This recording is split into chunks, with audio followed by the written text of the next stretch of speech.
हरियाणा की हर अपडेट के लिए बेल आइकन दबाएं और सब्सक्राइब करें STV हरियाणा न्यूज। नमस्कार, आपके साथ मैं हूं अनामिका अजय मिश्रा। आप देख रहे हैं फटाफट हरियाणा। बड़ौदा उपचुनाव में सीएम मनोहर लाल आज से डिजिटल प्रचार शुरू करेंगे।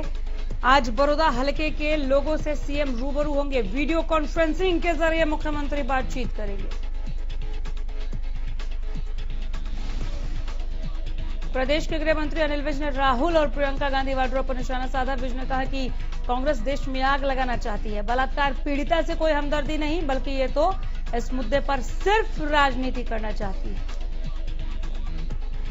अनिल विज ने किसानों के आंदोलन के मुद्दे पर भी कांग्रेस को घेरा। कहा इनका भ्रम ज्यादा दिन चलने वाला नहीं है। दूसरी तरफ शराब माफिया पर बोलते हुए अनिल विज ने कहा कि शराब माफिया द्वारा चलाई जा रही गैर कानूनी शराब फैक्ट्रियों पर कार्रवाई जारी है। राज्यसभा सांसद दीपेंद्र हुड्डा बीजेपी पर जमकर बरसे। दीपेंद्र हुड्डा ने कहा कि बीजेपी की सरकार 3 टांगों के सहारे चल रही है। साथ ही उन्होंने कहा कि बेरोजगारी और भ्रष्टाचार के मामले में हरियाणा नंबर 1 है। बीजेपी जेजेपी के बड़ौदा उपचुनाव के प्रत्याशी योगेश्वर दत्त ने कहा कि मुझे बीजेपी ने दोबारा चुनाव लड़ने का मौका दिया है। मैं राजनीति में सेवा करने आया हूं। बड़ौदा को गुरुग्राम जैसा बनाने का काम करूंगा। पूर्व सीएम भूपेंद्र हुड्डा पर निशाना साधते हुए योगेश्वर दत्त ने कहा कि भूपेंद्र हुड्डा को क्षेत्र से माफी मांगनी चाहिए। उन्होंने हमेशा ही इस इलाके की उपेक्षा की है। वो सिर्फ वोट मांगने के लिए आए, काम कुछ नहीं किया बड़ौदा के लिए। सीएम मनोहर लाल ने प्रेस कॉन्फ्रेंस करते हुए बताया कि वो अब ट्रांसपोर्ट विभाग में काफी नए कदम उठाए गए हैं। कई योजनाएं बनाई गई। सीएम ने बताया कि आरटीए में सुधार की योजना बनाते हुए जिला स्तर पर आरटीए की नियुक्ति की जाएगी। साथ ही उन्होंने बताया कि अब लाइसेंस देने की प्रक्रिया में भी सख्ती की जाएगी। जो टेस्ट पास करेंगे उनको लाइसेंस मिलेंगे ताकि हादसों पर रोक लगे। सीएम ने कहा कि ओवरलोडेड वाहनों पर लगाम लगाने के लिए भी सरकार ने कदम उठाए हैं। इसके लिए ऐसे डिवाइस मंगाए गए जो सड़कों पर लगाए जाएंगे और जब ओवरलोड वाहन इनसे गुजरेंगे तो ये डिवाइस इसकी जानकारी देंगे। विधायक गीता बुक्कल ने जज्जर अनाज मंडी का दौरा किया। इस दौरान मंडी में चल रही खामियों को लेकर उन्होंने प्रदेश सरकार पर निशाना साधा। उन्होंने कहा कि ओपी धनखड़ को सपने में सिर्फ और सिर्फ भूपेंद्र हुड्डा दिखते हैं। प्रदेश में किसानों की हालत दयनीय है और सरकार को कोई चिंता नहीं। प्रदेश सरकार केवल भाषणों तक सीमित है। इस दौरान बड़ौदा उपचुनाव को लेकर उन्होंने कहा कि बड़ौदा की जनता सरकार को करारा सबक सिखाएगी। जनता बीजेपी जेजेपी के झूठे वादों में नहीं आएगी। बड़ौदा उपचुनाव की सरगर्मियों के पूर्व विधायक श्याम सिंह राणा ने बीजेपी को छोड़कर इनेलो का दामन थाम लिया है। चंडीगढ़ में आयोजित एक कार्यक्रम के दौरान श्याम सिंह राणा ने अपने समर्थकों के साथ इनेलो में प्रवेश किया। इस दौरान इनेलो सुप्रीमो ओपी चौटाला और अभय चौटाला मौजूद रहे। श्याम सिंह राणा ने एक बार फिर सरकार के 3 कृषि कानूनों पर विरोध जताते हुए कहा कि ये कानून किसानों के अपने जमीन से दूर करने वाले कानून हैं। इनेलो सुप्रीमो ओपी चौटाला ने श्याम सिंह राणा का पार्टी में स्वागत करते हुए कहा कि श्याम सिंह ऐसे वक्त में इनेलो में शामिल हो रहे हैं जब पार्टी किसानों के हक की लड़ाई लड़ रही है। प्रदेश की मंडियों में 15 दिन पहले बाजरा खरीद का काम शुरू हो चुका है, लेकिन बादली की अनाज मंडी में महज 2 दिन पहले ही बाजरा खरीद केंद्र शुरू किया गया, जिसके चलते पहले दिन यहां की मंडी में सिर्फ 15 क्विंटल बाजरा खरीदा गया, जबकि दूसरे दिन बाजरा की खरीद में सिर्फ 13 किसानों का बाजरा बिका।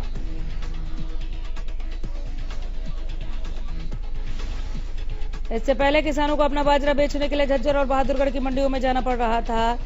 देरी से बनाए गए खरीद केंद्र पर किसानों ने सरकार और प्रशासन पर भेदभाव बरतने की बात कही।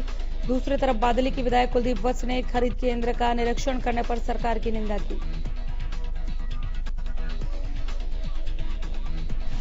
बिहार से आए चावलों के 5 भरे ट्रकों को रतिया में किसानों ने रोके कब्जे में लिया। इसकी सूचना अधिकारी को दी गई। किसान पर आरोप है कि सेलर मालिकों की तरफ से चावल मंगवाया गया है।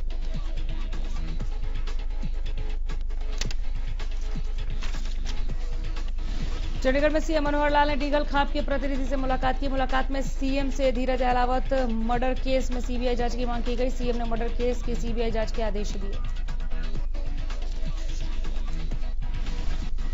यमुनानगर पुलिस ने जगाधरी में प्रॉपर्टी डीलर के घर पर फायरिंग करने के मामले में 4 आरोपियों को गिरफ्तार किया है। इस मामले में जानकारी देते हुए एसपी कमलदीप गोयल ने बताया कि फायरिंग करने वाले प्रॉपर्टी डीलर से सोशल साइट के जरिए कॉल करके तकरीबन 5 लाख रुपए की फिरौती मांगी थी। डीलर ने फायरिंग के बाद इसकी जानकारी पुलिस को दी। पुलिस ने फायरिंग में इस्तेमाल की गई कार को भी बरामद कर लिया है। आरोपियों को कोर्ट में पेश कर 2 दिन के रिमांड पर लिया गया है। सोना में हरियाणा न्यूज की खबर का असर हुआ है। गंदगी फैलाने वाले दुकानदारों का चालान होगा। मार्केट कमेटी के व्यापारियों को चेतावनी दे दी गई है।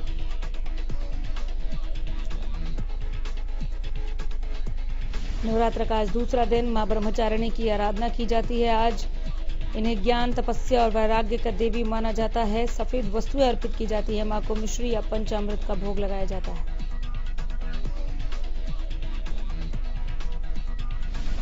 बड़ौदा विधानसभा क्षेत्र में उपचुनाव की तारीख जैसे जैसे नजदीक आ रही है वैसे वैसे सोनीपत जिले में पुलिस प्रशासन ने सुरक्षा व्यवस्था को बढ़ा दिया है। पुलिस द्वारा फ्लैग मार्च भी अब निकालने शुरू हो गए हैं ताकि लोग सुरक्षित रहें और पुलिस के साथ मिलकर चलें। अगर कोई दिक्कत परेशानी आती है किसी को तो तुरंत पुलिस को सूचना दें ताकि अपराधियों पर लगाम लगाई जा सके और बड़ौदा उपचुनाव शांतिपूर्वक हो सके।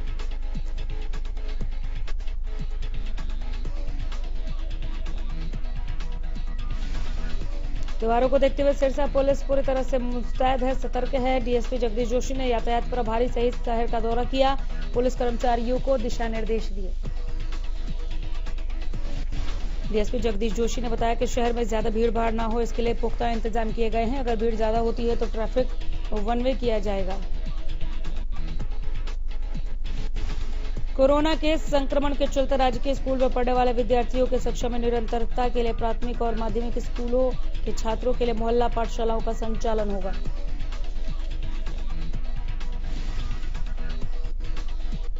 जिला शिक्षा अधिकारी अशोक बघेल ने बताया कि इस काम की शुरुआत सभी ब्लॉक खंड के शिक्षा अधिकारियों समेत राज्य परियोजना निदेशक महोदय से होने वाली वीडियो कॉन्फ्रेंसिंग में संकुल समन्वयकों के प्रशिक्षण की तारीख तय करके होगी।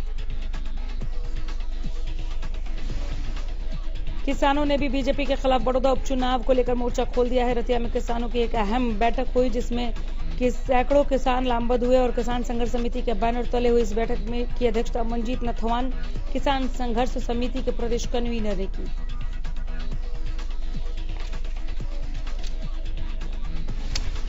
इस दौरान किसान नेताओं ने बताया कि सिरसा में डिप्टी सीएम के निवास के आगे किसानों ने पक्का धरना लगाया। इसके साथ साथ अब पूरे प्रदेश में किसानों को जागरूक करेंगे और इस दौरान बड़ौदा उपचुनाव में वहां के किसानों को भी जागरूक करेंगे।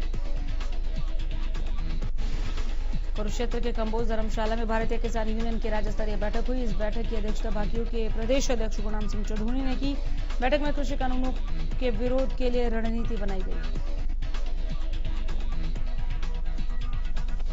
गुणाम सिंह चढ़ूनी ने बताया कि कृषि कानून के विरोध में दशहरे के दिन सरकार के खिलाफ प्रदर्शन किया जाएगा। 5 नवंबर को सुबह 10 बजे से शाम 4 बजे तक नेशनल हाईवे को जाम किया जाएगा। साथ ही उन्होंने चेतावनी दी है कि नारायणगढ़ में जिन कार्यकर्ताओं पर मुकदमे दर्ज किए गए अगर उन्हें रद्द नहीं किया गया तो बड़ा आंदोलन किया जाएगा।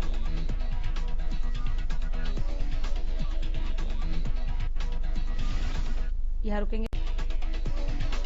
पलवल के किसान इस वक्त पारंपरिक कृषि को छोड़कर दूसरे वैकल्पिक कृषि की ओर अग्रसर दिखाई दे रहे हैं। यहाँ के किसानों ने अपनी जमीन पर केले की फसल लगाना ज्यादा फायदेमंद समझ लिया है। इस काम के लिए जिला बागवानी विभाग की ओर से भी किसानों की मदद की जा रही है।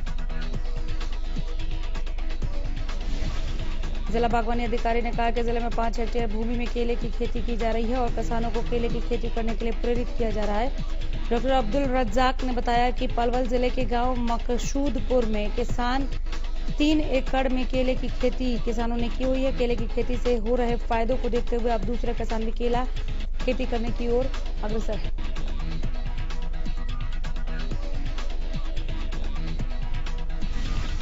कृषि कानूनों के खिलाफ लगातार किसानों का गुस्सा बढ़ता जा रहा है। आज किसानों ने कृषि कानूनों का विरोध करते हुए सिरसा के भूमन शाह चौक पर केंद्र सरकार का पुतला फूंका और सरकार के खिलाफ जमकर नारेबाजी की।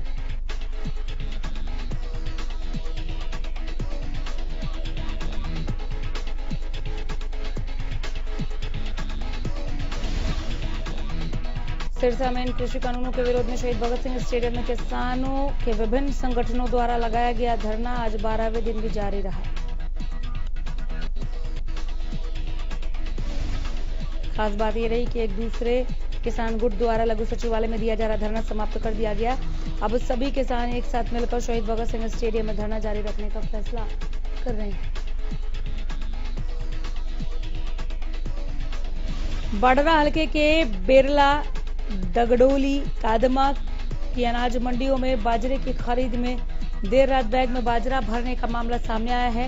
मंडी में रात को कोई भी अधिकारी मौजूद नहीं था। इस दौरान कई मजदूर बाजरा बैग में भरते नजर आए। रात के समय बगैर सफाई के बैग बाजरा भरने के मामले में अधिकारी संदेह के घेरे में है। रात में गाड़ियों से बाजरा सीधे मंडी में उतारा जा रहा है।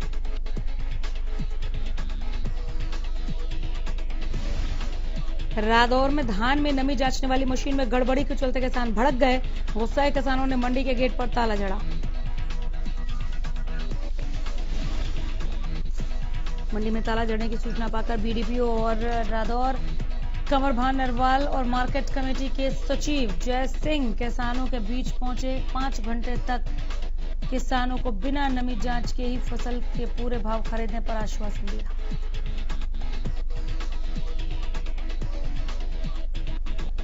कड़ी मेहनत से फसल को मंडी में बेचने के लिए भी धरतीपुत्रों को अब संघर्ष करना पड़ रहा है। ऐसे में शासन प्रशासन को मंडी में इस तरह के प्रबंध करने चाहिए जिससे किसानों को अपनी उपज बेचने के लिए इस तरह की परेशानियां न पेश आएं। सरकार की ओर से लाख कोशिशों के बावजूद प्रदेश में पराली जलने का सिलसिला जारी है, जिसकी वजह से प्रदूषण का स्तर बढ़ रहा है। करनाल में किसान लगातार पराली जला रहे हैं। किसानों का कहना है कि पराली निपटान के लिए आग लगाने के अलावा कोई दूसरा चारा नहीं। बताया कि पराली निपटान के लिए जिन मशीनों की जरूरत होती है उनकी कीमत और किराया काफी ज्यादा है, वो नहीं दे सकते। आपको बता दें कि सरकार ने किसानों को पराली न जलाकर उसके सही तरह से निपटान के निर्देश दिए हैं। बावजूद इसके किसान अपनी परेशानियों का हवाला देते हुए पराली में आग लगा रहे हैं। पराली में लगने वाली आग से सिर्फ वायु प्रदूषण ही नहीं हो रहा, लेकिन आग की जो भयावह रूप है, बड़ी वारदातों का भी खतरा बना हुआ है। भिवानी जिले के सिवानी बस स्टैंड की हालत बेहद खस्ता है। लोग परेशान हैं। सिवानी में कई ऐसे गांव जहां बस नहीं जाती और लोग दिक्कतें फेस करते हैं। साथ ही नौकरी पेशा लोगों को भी रोज सवारी के लिए परेशान होते हुए देखा जा सकता है। इस बारे में भिवानी रोडवेज के जीएम गुलाब सिंह ने कहा कि हालत जरूर खराब है, लेकिन सरकार के पास डिमांड भेज दी है। साइबर सिटी गुरुग्राम में नामी गैंगस्टर सूबे के एक और साथी को गुरुग्राम के क्राइम ब्रांच ने गिरफ्तार किया है। गुरुग्राम की क्राइम टीम के हत्थे इस गैंगस्टर सूबे के जीजा विवेक लगे। अभी अन्य आरोपियों की तलाश भी गुरुग्राम की क्राइम ब्रांच टीम तलाश में जुटी हुई है। साथ ही 5 लाख के इनामी बदमाश सूबे की भी धरपकड़ के लिए गुरुग्राम पुलिस तलाश कर रही है। एसीपी क्राइम प्रीतपाल ने बताया कि सूबे का जीजा विवेक भी सोहना में एक प्रॉपर्टी डीलर की हत्या करवाने में शामिल था। करनाल पुलिस को अहम कामयाबी हाथ लगी। पुलिस ने हथियार के बल पर लूटपाट करने वाले 4 आरोपियों को गिरफ्तार किया।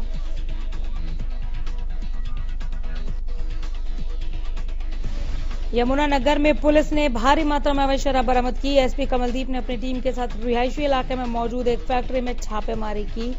अवैध तरीके से शराब बनाई जा रही थी, भंडाफोड़ किया।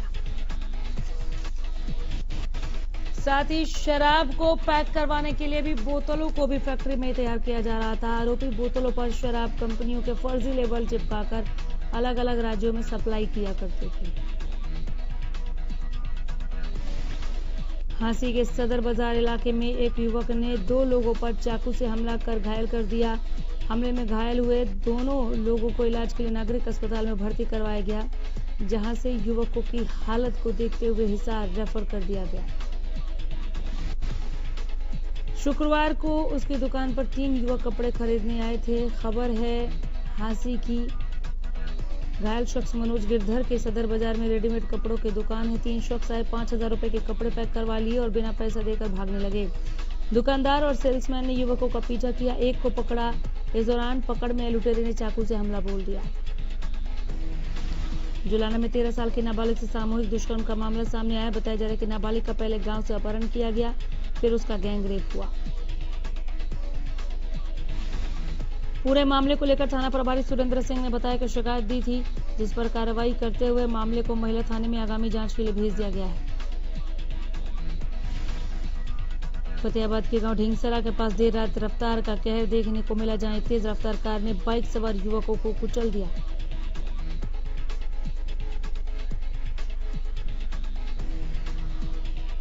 हादसे की सूचना पाकर मौके पर पहुंची पुलिस ने शवों को कब्जे में लेकर पोस्टमार्टम के लिए भेज दिया। हादसे के बाद कार चालक मौके से फरार है। पलवल में मिट्टी से भरे डंपर ने सड़क किनारे खड़े 2 बच्चों को कुचल दिया। घटना के बाद आरोपी डंपर चालक फरार है। पुलिस जांच कर रही है। जांच अधिकारी हरिओम ने बताया कि मामले की शिकायत के आधार पर डंपर को कब्जे में लेकर अज्ञात चालक के खिलाफ मामला दर्ज कर लिया है। पुलिस का कहना है कि जल्द ही आरोपी चालक को भी गिरफ्तार कर लिया जाएगा।